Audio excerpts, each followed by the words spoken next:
नमस्कार, स्वागत है आपका बिहार समाचार में। चलिए जानते हैं आज के बिहार की अब तक की सबसे बड़ी और महत्वपूर्ण खबरों के बारे में। सभी खबरें आपके लिए काम की होने वाली है, पर इससे पहले आपसे एक छोटी सी अनुरोध है कि इस वीडियो को एक प्यारा सा लाइक अवश्य कर दीजिएगा। आपका एक लाइक करना ही हमारी मेहनत का फल होता है। बिहार में मुख्यमंत्री नीतीश कुमार ने बाढ़ पीड़ितों के लिए खोला खजाना। आज 25,000 लोगों के अकाउंट में डायरेक्ट भेजे जाएंगे पैसे। जी हां, बिहार के जितने भी बाढ़ पीड़ित परिवार हैं सभी को आज 7-7 हजार रुपए की राशि मिलने वाली है और ये पैसे 25,592 बाढ़ पीड़ितों के अकाउंट में भेजे जाएंगे। तो अगर आपके भी अकाउंट में अगर पैसे अभी तक नहीं आए हैं तो चिंता करने की जरूरत नहीं है, बहुत ही जल्द आपके अकाउंट में भी धीरे धीरे पैसा आ जाएगा। और आपको अगर इससे पहले वाले 7,000 रुपए अगर नहीं मिले हैं तो कमेंट करके जरूर बताएं। वहीं इधर आरजेडी की ओर से मांग की गई है कि सभी बाढ़ पीड़ित परिवारों को कम से कम 25-25 हजार रुपए मिलना चाहिए, लेकिन बिहार सरकार अभी 7-7 हजार रुपए ही ट्रांसफर कर रही है। तो ऐसे में आपका क्या निर्णय है? क्या आपको भी लगता है कि सभी को 25-25 हजार रुपए ही मिलना चाहिए? अपनी राय कमेंट में जरूर बताइए। बिहार के बीपीएससी शिक्षक सावधान हो जाएं, शिक्षा मंत्री अब बहुत बड़ा एक्शन लेने वाले हैं। अब इन शिक्षकों की मुश्किलें बढ़ने वाली है। जी हां, बिहार के शिक्षा मंत्री सुनील कुमार ने अब पत्रकारों से कह दिया है कि राज्य में जिन शिक्षकों ने गलत तरीके से और फर्जी प्रमाण पत्रों पर नियुक्ति पाई है, नौकरी ली है, ऐसे शिक्षकों पर जल्द ही कार्रवाई होगी और दशहरा के बाद संबंधित शिक्षकों पर कार्रवाई जांच रिपोर्ट के आधार पर होगी। इस मामले में निगरानी विभाग के स्तर से भी जांच होगी और अभी भी कार्रवाई की जा रही है। उन्होंने कहा कि काउंसलिंग के बाद शिक्षकों के प्रमाण पत्रों की गहराई से जाँच कराई जाएगी और यदि जाँच में कोई भी गड़बड़ी पाई गई तो फिर इन शिक्षकों पर कार्रवाई करना सुनिश्चित किया जाएगा, इनकी खैर नहीं। वैसे इधर अनुकंपा नियुक्ति पर भी जवाब आ गया है। इधर शिक्षा मंत्री ने कहा कि 6,421 पदों पर नियुक्ति के लिए मंत्रिमंडल से स्वीकृति ली जा चुकी है और नियुक्ति प्रक्रिया बहुत ही जल्द शुरू कराई जाएगी। बिहार वालों के लिए बड़ी खबर है, बिहार में बाढ़ से अब मुक्ति मिलेगी। अब बिहार में 4 नए बराज बनाए जाएंगे। जी हां, बिहार में बाढ़ एक बहुत बड़ी समस्या है और इसको अब समाधान के लिए बिहार में 4 नए बराज बनाए जाने वाले हैं। जल संसाधन मंत्री विजय कुमार चौधरी ने दरभंगा में इसकी जानकारी दी है और उन्होंने कीरतपुर प्रखंड के अंतर्गत तेतरी गांव के समीप पश्चिमी कोसी तटबंध के टूटे स्थल का भी निरीक्षण किया। उन्होंने स्थानीय लोगों का फीडबैक लिया और स्थल की सुरक्षा के लिए अधिकारियों को कई निर्देश भी दिए। उन्होंने एक ऐलान कर दिया है कि इस साल के केंद्र बजट में पहली बार बिहार की बाढ़ के समस्या के दीर्घकालिक समाधान के लिए 11,500 करोड़ रुपए का प्रावधान किया गया है और इसके तहत अब डेंग, तैयबपुर, अरेराज और डगमारा में बराज निर्माण की योजना बन रही है। इन चारों बराजों का निर्माण हो जाने पर बाढ़ का प्रभाव काफी कम हो जाएगा और खास करके बिहार के बाढ़ के स्थायी समाधान के लिए नेपाल में हाई डैम का निर्माण भी जरूरी है और ये अंतर्राष्ट्रीय मामला है। इसके लिए केंद्र सरकार के स्तर पर प्रयास किए जा रहे हैं। बिहार में गाड़ियों की रफ्तार पर अब दिसंबर से लगेगा ब्रेक, स्पीड लिमिट क्रॉस करने पर होगी कार्यवाही। जी हां, बिहार के विभिन्न राष्ट्रीय राजमार्ग, राजकीय उच्च मार्ग समेत पथ निर्माण एवं नगर निकाय के अंतर्गत आने वाली सड़कों पर चल रही तेज रफ्तार की गाड़ियों पर अब दिसंबर से ब्रेक लग जाएगा। परिवहन विभाग ने अधिकतम गति तय करने के लिए यानी कि मैक्सिमम स्पीड तय करने के लिए जिस कमेटी का गठन किया है उस कमेटी की रिपोर्ट अगले महीने अंत तक आने की संभावना है और विभाग के सचिव कमेटी के अध्यक्ष हैं जबकि एडीजी यातायात उपाध्यक्ष हैं। वहीं विभाग के मुताबिक स्पीड लिमिट तय करने के बाद अधिकतम दुर्घटना वाले जो क्षेत्र चिन्हित होंगे जहां सबसे ज्यादा दुर्घटनाएं हो रही हैं उन सभी जगहों पर कैमरा लगाया जाएगा और इस यातायात व्यवस्था को पूरी तरह से ऑनलाइन करने का लक्ष्य रखा गया है ताकि यातायात नियम तोड़ने पर ऑनलाइन चालान कट जाएगा।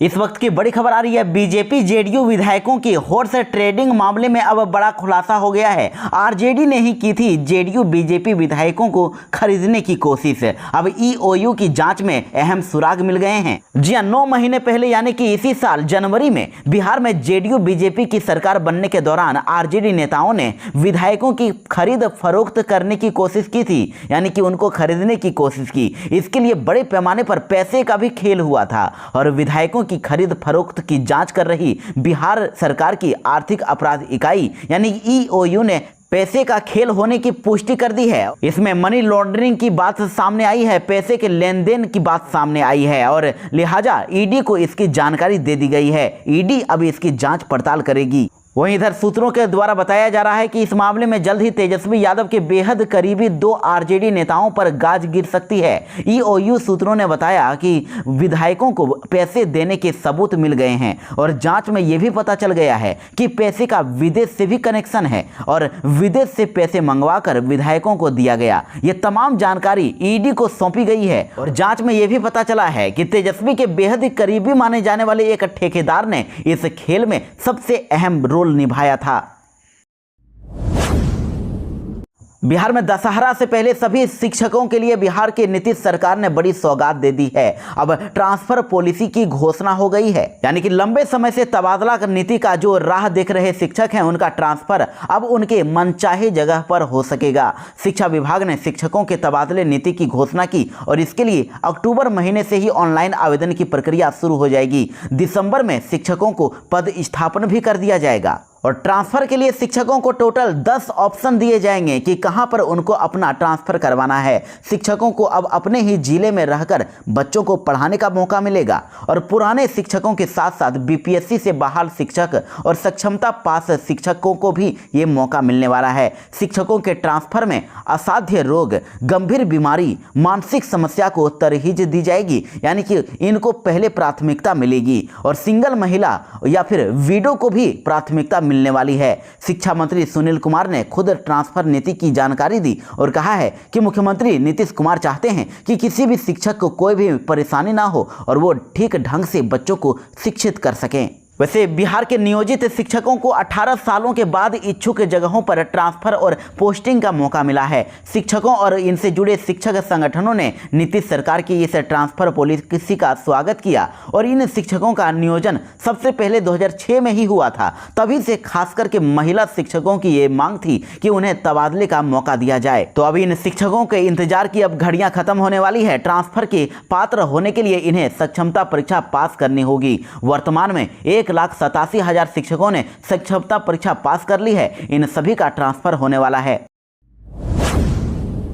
बिहार के वैसे लोग जो बिहार में मुर्गी पालन से पैसे कमाना चाहते हैं, बिहार सरकार ने उनके लिए बड़ा ऐलान किया है। मुर्गी पालन के लिए बिहार सरकार 40 लाख रुपए तक दे रही है। जी हां, बिहार मुर्गी पालन योजना के तहत अब बिहार सरकार मुर्गी फार्म खोलने के लिए 3 से लेकर 40 लाख रुपए तक की आर्थिक सहायता और 30% से लेकर 50% तक अनुदान दे रही है। यानी 30% से लेकर 50% तक का उनका पैसा माफ कर दिया जाएगा। उनको ये पैसे नहीं लौटाने होंगे। वहीं यह योजना ग्रामीण क्षेत्रों में रोजगार के अवसर बढ़ाने और पोल्ट्री फार्मिंग को प्रोत्साहित करने के लिए उद्देश्य से शुरू की गई है और इन दिनों बिहार सरकार लगातार लोगों को खुद का काम शुरू करने में मदद कर रही है।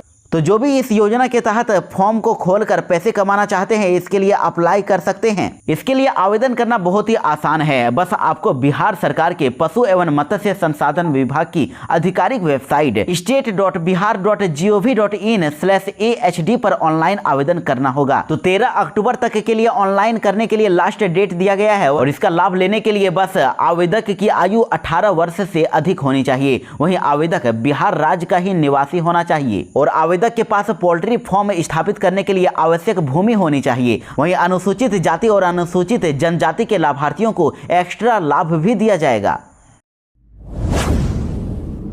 बिहार में राशन कार्ड धारियों के लिए बहुत बड़ी खबर आ रही है। 1,80,000 लोगों का राशन कार्ड से नाम कट सकता है। इनको 31 दिसंबर से पहले ही कुछ जरूरी कामों को निपटाना होगा। जी हां, बिहार के वैसे लोग जो अभी तक चेतावनी देने के बाद भी अपने राशन कार्ड का आधार सीडिंग नहीं करवाए हैं, अगर उन्होंने 31 दिसंबर तक अपने राशन कार्ड का आधार सीडिंग नहीं कराया, आधार कार्ड से अगर लिंक नहीं किया, तो उनके नाम राशन कार्ड से विलोपित कर दिए जाएंगे, नाम काट दिए जाएंगे। देखिए, खबर आ रही है कि बस पूर्णिया जिले में ही इधर 1,79,122 लाभुक हैं जिनका अभी तक आधार सीडिंग नहीं हुआ है। इनको बार बार मौका दिया गया, लेकिन अभी तक जिले में इन्होंने आधार सीडिंग नहीं किया, तो अब इनका नाम काटा जा सकता है। इसलिए 31 दिसंबर तक लास्ट डेट है। जल्दी से आप आधार सीडिंग करा लें, नहीं तो राशन कार्ड से नाम कटने वाला है।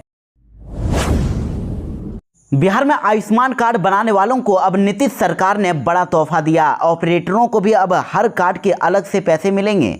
जी हां, बिहार के स्वास्थ्य मंत्री मंगल पांडे ने कह दिया है कि राज्य के जिन चयनित लाभार्थियों को अब तक आयुष्मान भारत कार्ड जारी नहीं किया गया है, उन्हें जल्द ही अब कार्ड आवंटित कर दिया जाएगा और जो भी डाटा एंट्री ऑपरेटर ओपीडी के बाद कार्ड बनाने में सेवा देंगे, उन्हें हर कार्ड के लिए अलग से 5 रुपये दिए जाएंगे। उन्होंने स्वास्थ्य विभाग के अधिकारियों के साथ एक समीक्षा बैठक के दौरान ये घोषणा की है। उन्होंने आयुष्मान कार्ड बनाने के योजना में तेजी लाने का निर्देश भी दिए। इसके साथ ही उन्होंने कहा कि प्रधानमंत्री और मुख्यमंत्री के निर्देश पर गरीबों को 5 लाख तक का मुफ्त में इलाज की सुविधा का लाभ दिया जा रहा है और आंकड़ों के अनुसार इस योजना के तहत अब तक 13.5 लाख रोगियों का उपचार हुआ है, जिस पर 1650 करोड़ रुपए खर्च किए गए हैं।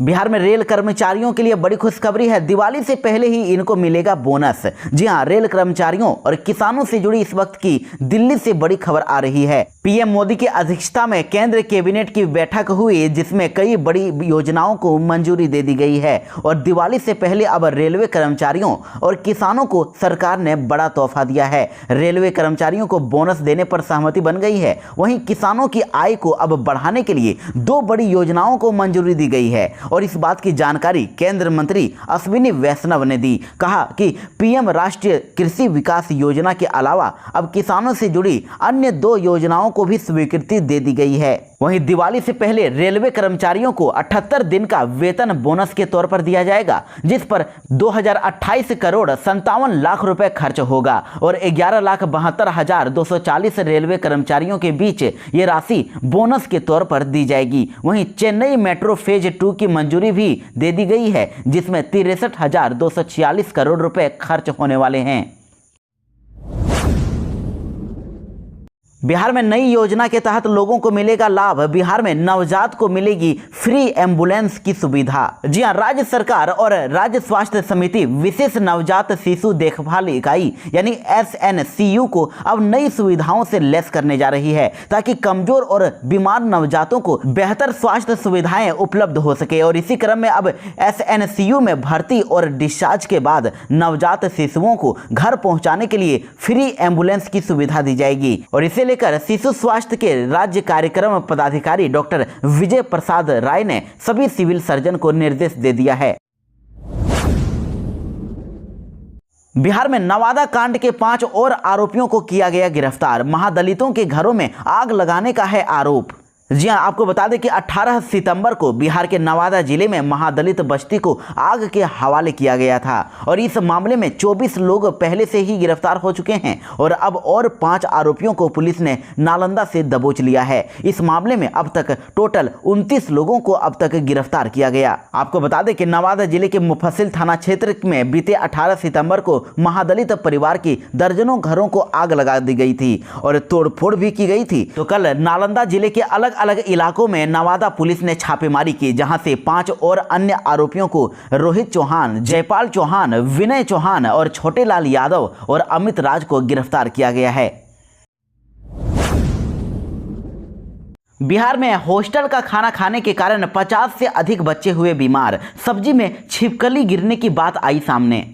जी हां, अरवल जिले से ये बड़ी खबर आ रही है। अरवल में एक प्राइवेट हॉस्टल के 50 से ज़्यादा बच्चे खाना खाने के बाद बीमार हो गए। खाने में छिपकली होने की बात सामने आ रही है, जिसके कारण एक साथ कई बच्चों को उल्टी और सिर दर्द होने लगी। आनन फानन में बीमार बच्चों को कुर्था सामुदायिक स्वास्थ्य केंद्र में भर्ती कराया गया, जहां अब सभी बच्चे खतरे से बाहर बताए जा रहे हैं।